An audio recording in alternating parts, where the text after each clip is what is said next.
Right.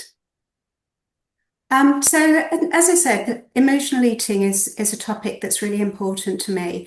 I trained as a nutritionist for 3 years, and I've been practicing nutrition. And what I found during last year was that there was a piece to my training missing. So I understand all about food, how the body works, and all the different health conditions and how we can use food and supplements to do that.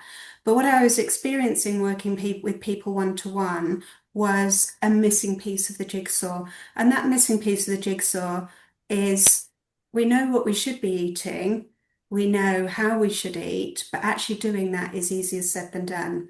And that's where we come onto the topic of it, emotional eating, because emotional eating is not about eating for hunger, it's about eating for emotion. So I picked some of these pictures which kind of show deep people's different relationships. So the stress that eating can cause, the specific foods that we might go to, and some of the behaviors that we come across. So what I'm going to do today is to share a perspective on this with you, to give you some tactics that you might feel helpful, and also give a bigger picture on what's a journey through this. So really, when I'm thinking about emotional eating, is um, do you eat to cope with your emotions? So are you eating for hunger or are you eating for your emotions? And this webinar is for you if food is ruling your life, so it's a bigger part of your life than you want it to be.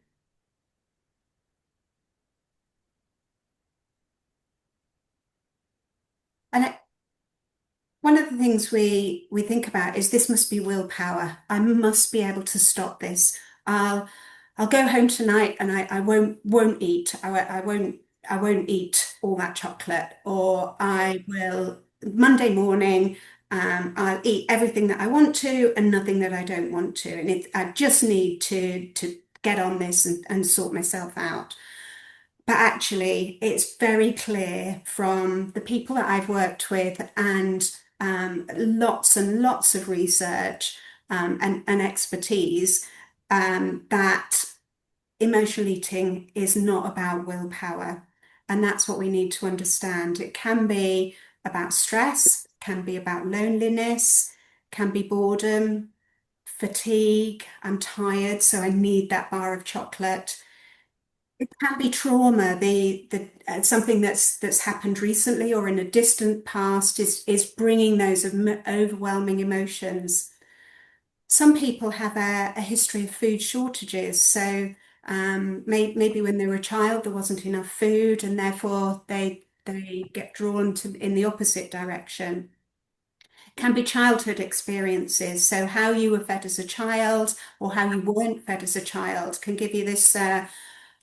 Strange relationship with food. And it can become embedded habits. So this happens and I do this happens and I do this. Somebody kicks off and I have to eat. And it just becomes a go-to that you automatically go to. And often that's the way our brain's wired. Um, and I'm going to give some case studies of how this might play into things because it can also be a medical complication. So if there's something wrong with your digestion, or you've got diabetes, or something, or hormone changes, something that is out of balance in your body can lead you to this overwhelming desire for food. And it may not just be a medical complication. If you're on medication, then medication can play a big part in emotional eating. So, what you plan to eat versus what you actually eat can be a result of a medical condition, medication, but predominantly something emotional, something that's happening in your life has happened before. And the biggest thing I find here is there's no one size fits all. Everybody has a different story, and I'll tell you some of the stories this morning. So what's the when we think about what's the difference between physical hunger and emotional hunger? Because Our bodies have evolved to have an appetite, to eat a variety of foods, to eat regularly, to stop eating when we're full. But actually, emotional hunger is very different to physical hunger. It can come on very quickly and very urgently, and just be absolutely overwhelming where you're not in control of what's going on. It can come with cravings for specific tastes, chocolate being the one that we would recognize, specific textures, or just anything and everything. It doesn't matter. I just need to eat as much as possible without thinking about it. And it's not associated with what you may have eaten an hour ago, you may have eaten a day ago. This emotional hunger is completely different to physical hunger. And you eat despite the fact that you're full, you've eaten too much, and you still want to eat. There's this overpowering urge to want to eat. And sometimes you just eating more and more just doesn't satisfy what's happening. And then one of the really difficult things is that afterwards, once you've stopped eating, whether it's 5 minutes after or an hour after, is that feeling of guilt, shame. What on earth am I doing? This isn't me. What's happening? Mm. And guilt, shame, confusion, frustration. And of course, you started with lots of emotions and now you've got more emotions coming through. So I've just described some of the things there, but I just can't capture everything because different people have different experiences. In terms of my own story, this was a when I was training on in emotional eating, was thinking we have to look at ourselves. And I thought, well, what are the different episodes in my life? And that in childhood, I had a lot of family disruption, two significant events, one that happened when I was 6 and one when I was 17. And also the behaviors in my family was sweet treats. Have a packet of sweets, have a biscuit, have another biscuit, have a piece of cake, it'll make you feel better. So that kind of behavior that you're um, brought up on is sweet, well, sweet will make me feel better. And then I left home at 18. I started work, and I was in London in my 20s, and I was lonely. It's very lonely, thousands, millions of people in London, and yet it can be a very lonely place. And also, I just had no money. I'd run out of money in the third week, and the last 7 to 10 days, I was living on whatever I had in the cupboard. And really, in those times, I was living on takeaways at the beginning of the month and cheese and biscuits at the end of the month, and just not thinking. When I look back on it now and what I know about nutrition, I can't believe how I used to eat in my 20s.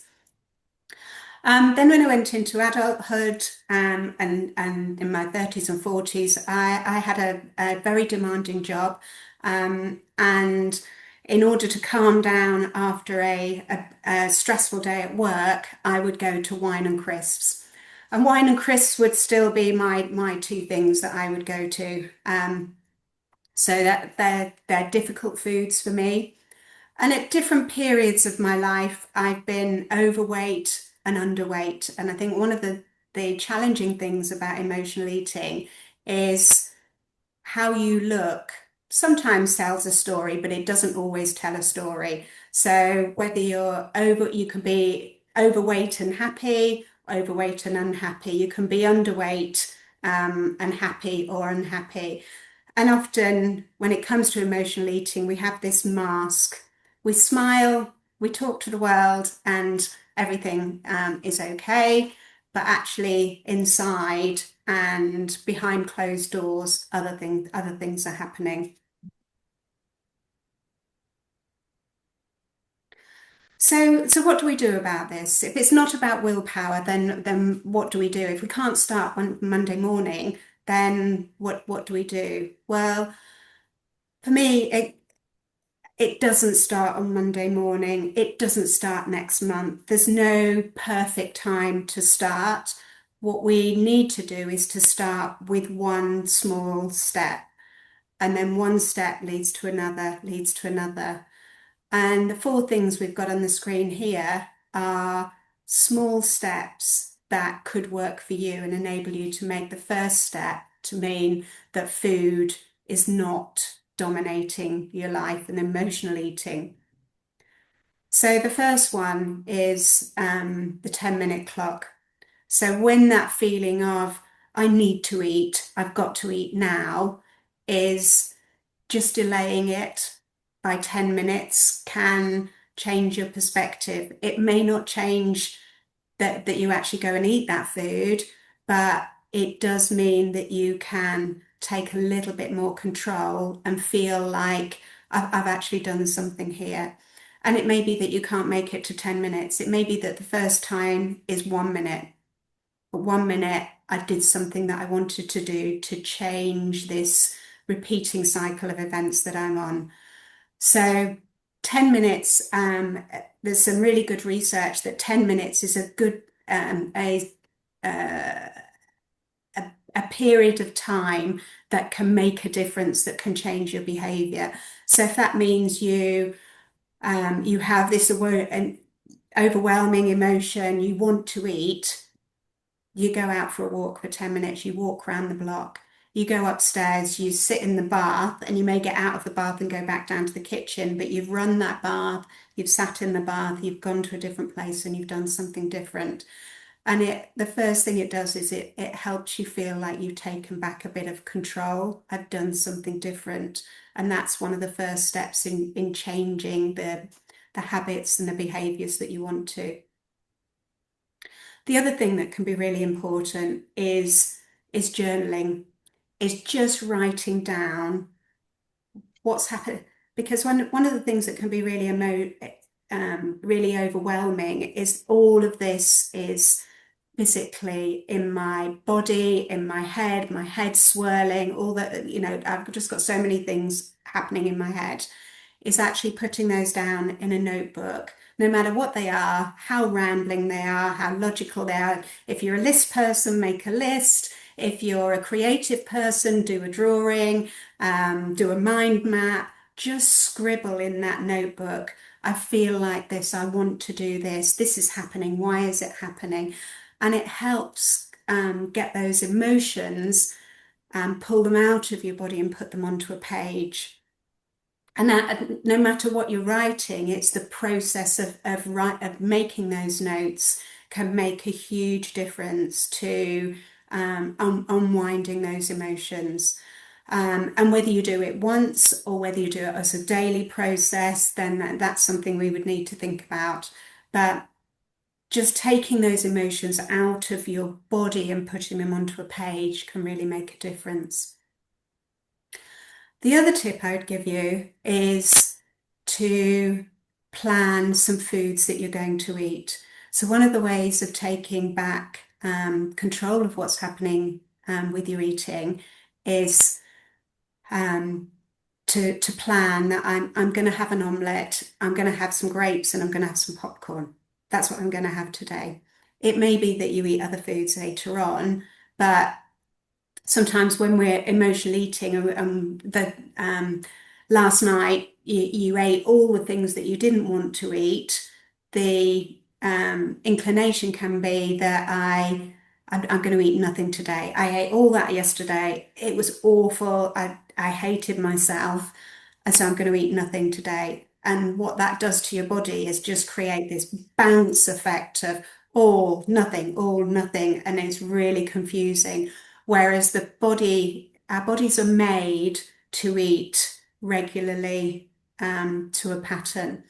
So aside from the emotional eating that you're doing, if you can take some small steps to put some routines in where I have this for breakfast, I have this for lunch, then at least half your day, you've nourished your body, you've calmed it down, and then we can work on what's happening later in the day.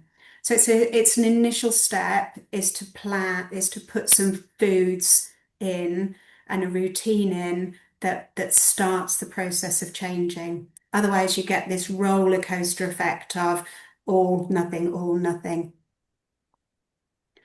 And there's something that I find incredibly useful, and I wish I knew it in my 20s, is just going outside, is getting out of the house, is getting away from the kitchen, away from the shops, and going into walking around a park, going outside and breathing.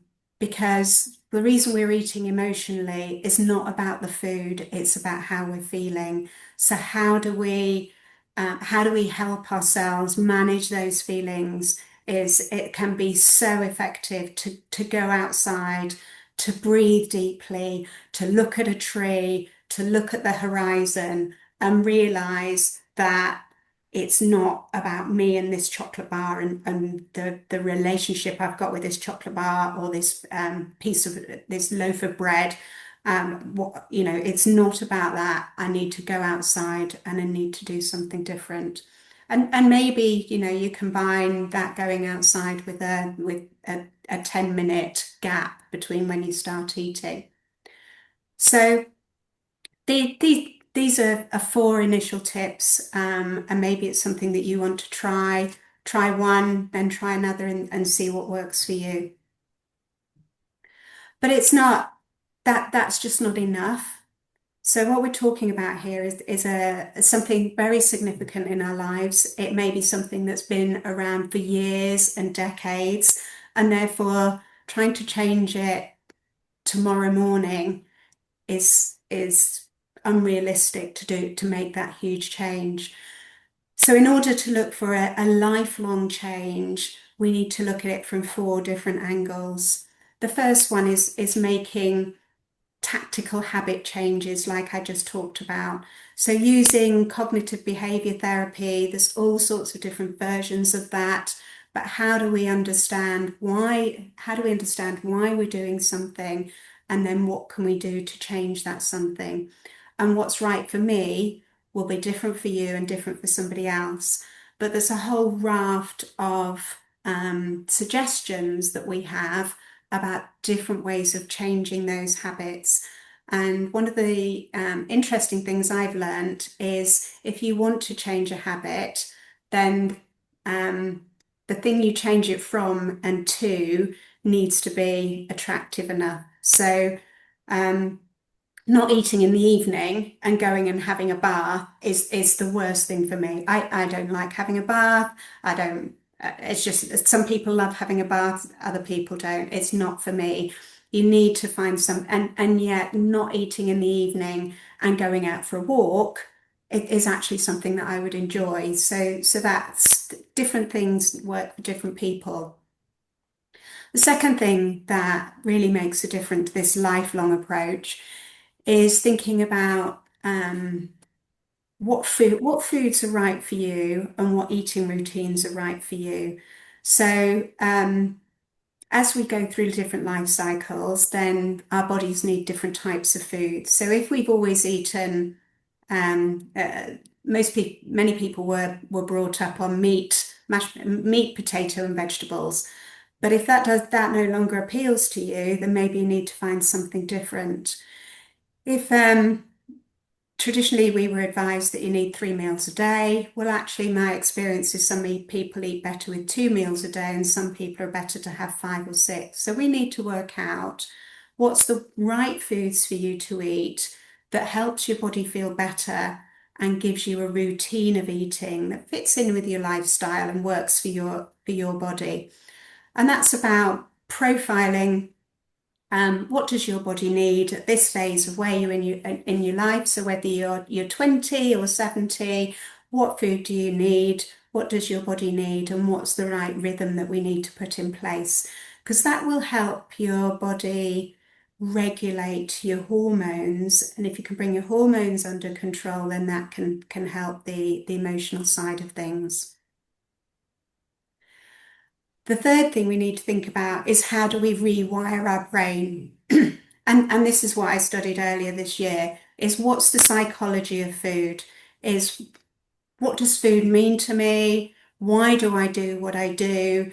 Why am I behaving like this? And not just why, but how do I change that? How do I think about this differently?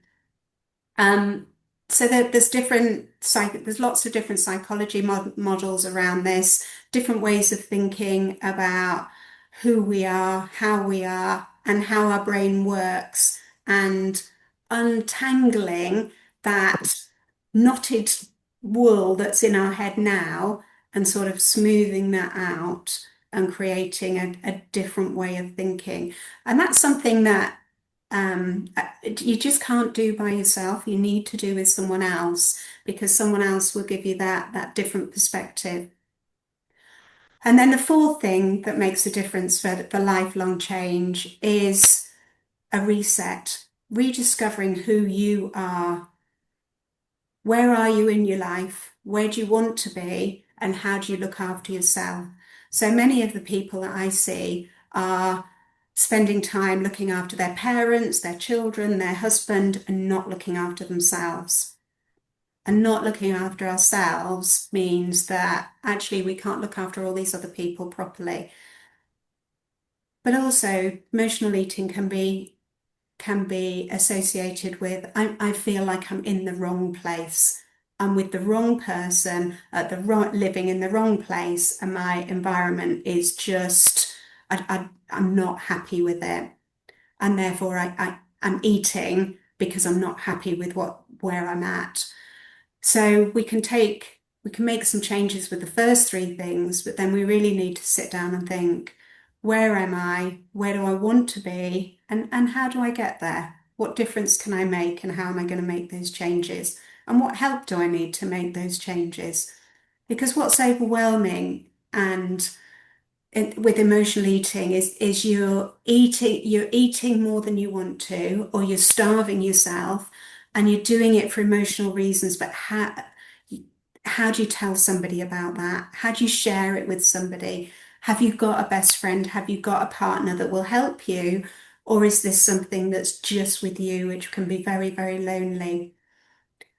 And I guess the good news is, and something that I've really learned is there's lots of different things that people have learned, different tactics, different ways of eating, different ways of thinking about your brain, is there's a whole raft of tools.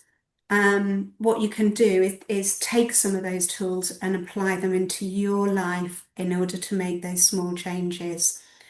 And I would say the first step you've taken is joining this webinar, watching this recording, and you can start today. You can make small steps, because actually one of the things we sometimes hope for is there'll be a perfect day to start, a perfect time to start, and there never will be. There's always somebody wants something. There's something happening at work. I'm going on holiday. I've come back from holiday. My son needs me. My parents need me. I'm going to see the doctor next week. I'll do it after that. There's never a perfect time, but today you can take one small step to making a difference. So let's bring this to life a little bit with some case studies. So this is a guy called Tom. He was eating secretly. So at night time, his wife would go to bed early, and then he would go into the kitchen and he would eat large quantities of anything. It didn't matter if it was chocolate or cheese or bread or just anything that he could find in the kitchen. He was eating mindlessly and not thinking about it. And this was happening 3 or 4 nights a week. But during the daytime, he was eating hardly any foods at all. So didn't like fruit, didn't like vegetables, mainly survived on chicken, bread, and a few peas. So he'd have some Rice Krispies in the morning. He'd then have chicken sandwiches, no dinner because he knew what was going to happen later on.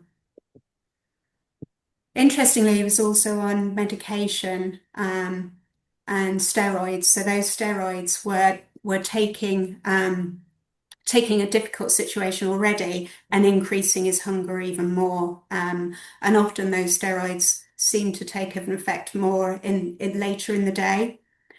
And the reason he was taking steroids is because he had a medical condition, colitis, which is often hereditary.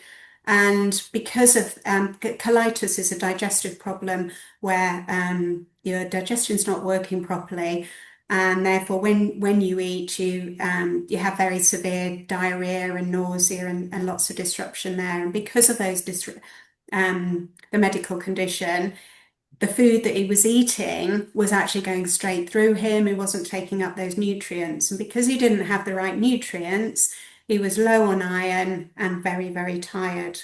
So you can see this combination of different things meant that one thing led to another, and it was just getting worse and worse and more difficult. So, what did Tom and I do? So the first thing we focused on with the secret eating was that he would try and go to bed at the same time as his partner, so he wasn't left in the kitchen. And if he didn't do that, then he went outside and went for a walk. Now, walking in the dark is maybe a bit peculiar, but actually it's that kind of 10-minute, let me take myself away from the kitchen. With the restrictive diet, I managed to persuade Tom to try some new foods, and we brought in a wider variety of foods. Not too many things, but another 10 foods meant there were different foods that he was eating, and I started to get a bit of iron in his diet.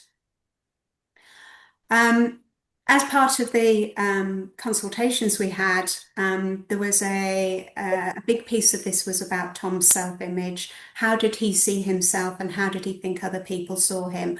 So we needed to address his thoughts around body image, how he looked and how other people saw him and work through that as well.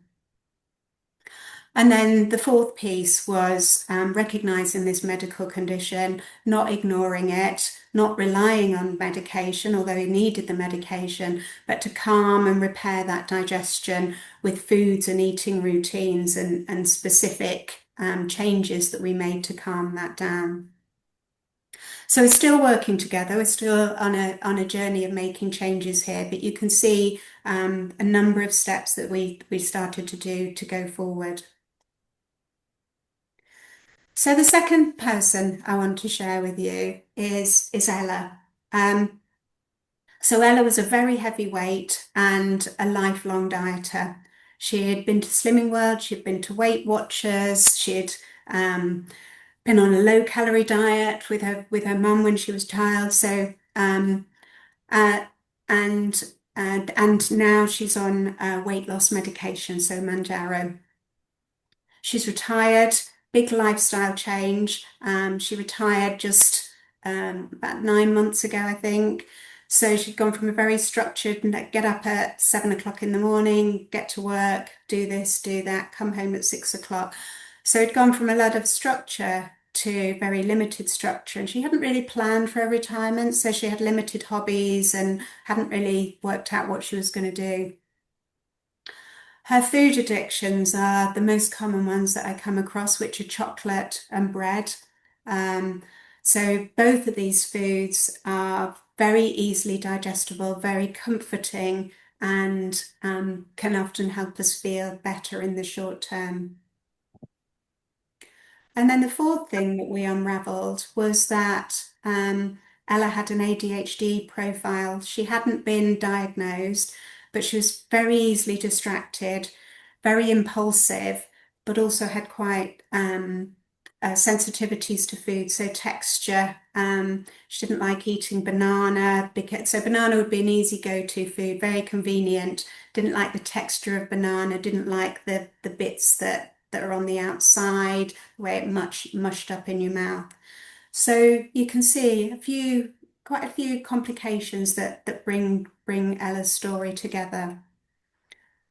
So what did we do? So Ella was already on weight loss medication. It was starting to help her with her weight, but it wasn't addressing the emotions behind the way she was eating.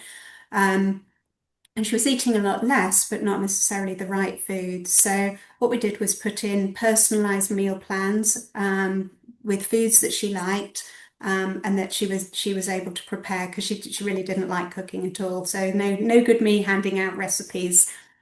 Um, in terms of bringing, the other thing we brought in was weight bearing activity. So this is really important when you on weight loss medication, then you can lose weight quite significantly, but it needs to be fat rather than muscle. So adding some weight bearing activity. So we started with a YouTube video, 10 minutes a day that she started doing, and then she built up the confidence to be able to start at a gym. Um, the next thing was around that addiction to food and chocolate. Now, this is something that does take time to unravel. We like to think we'll use willpower, we'll never have chocolate again. But actually, what we need to do is to understand what is it about the chocolate and how do I unwind that? So for Ella, what worked was journaling. How do I feel when I want to have that food? And also coaching, so that each week we would talk about how she'd felt about those foods, how she'd managed to avoid them. If she hadn't avoided them, what should we do about that? And then the last piece was around the ADHD, the behaviors, and we put in reminders on her phone, created new habits, and go-to foods. So if there's no food in the house, then this is, I've always got some nuts and I've always got some baked beans. So, there's something I can have. So both of these people made a significant change over a 2 to 3 month period, but it is a change that needs to take time to embed. So you can put in a number of these changes, but you need to repeat and repeat and repeat because these changes aren't going to suddenly work in a week. They're not going to work in a month because often they've come from, as I said at the beginning, days, years or decades of history have built up to where we are. So how could I help you? Well, the first thing is I will listen to your story. So I've shared with you a little bit about my story. There's obviously a deeper story behind that. Um, you're not my best friend. But I'll listen to your story. I want to understand what's happening, how do you feel, what's going on here, where might this have come from? And then we can talk about what techniques could work for you. So as I said earlier, there's lots of different techniques that other people have used or that research has developed, but we need to pluck out which technique would work for you. And then discuss what's needed and what are the easier things that we'll do first and then get on to the more difficult things. And then together we can decide what the next steps are. So one by one, we make those steps, and it might be one change a week, it might be 5 changes a week. But between now and the end of the year, if you took one step a week, I haven't worked that out, but you must take about 16 steps. So between now and the end of the year, 16 different small changes, you could be in quite a different place from where you are now to where you are going into 2026.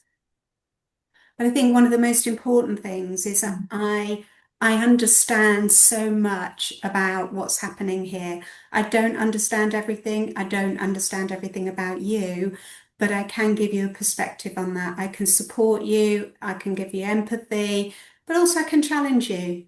Why can't you do that?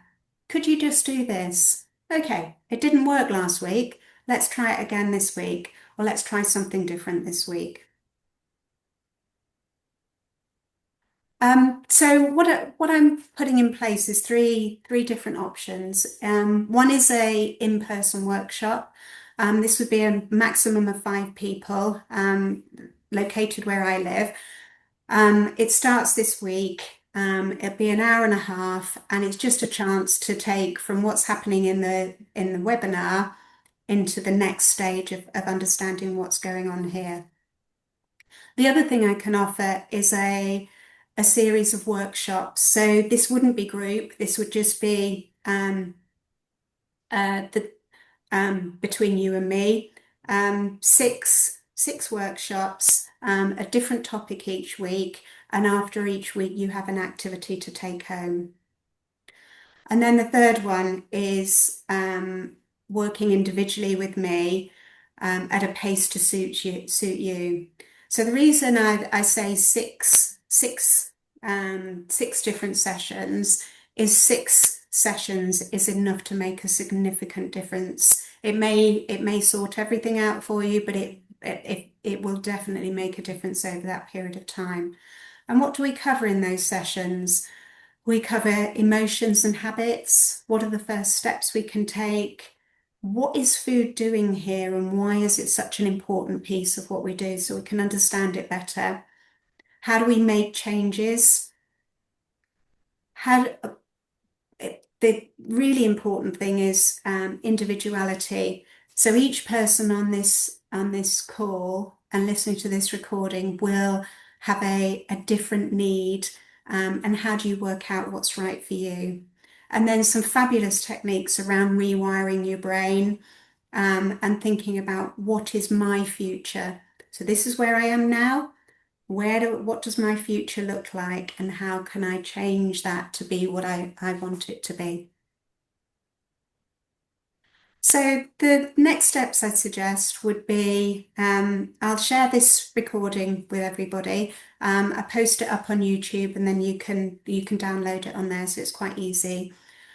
I'd suggest after this call you just jot down your thoughts. What was it that resonated with what I talked about?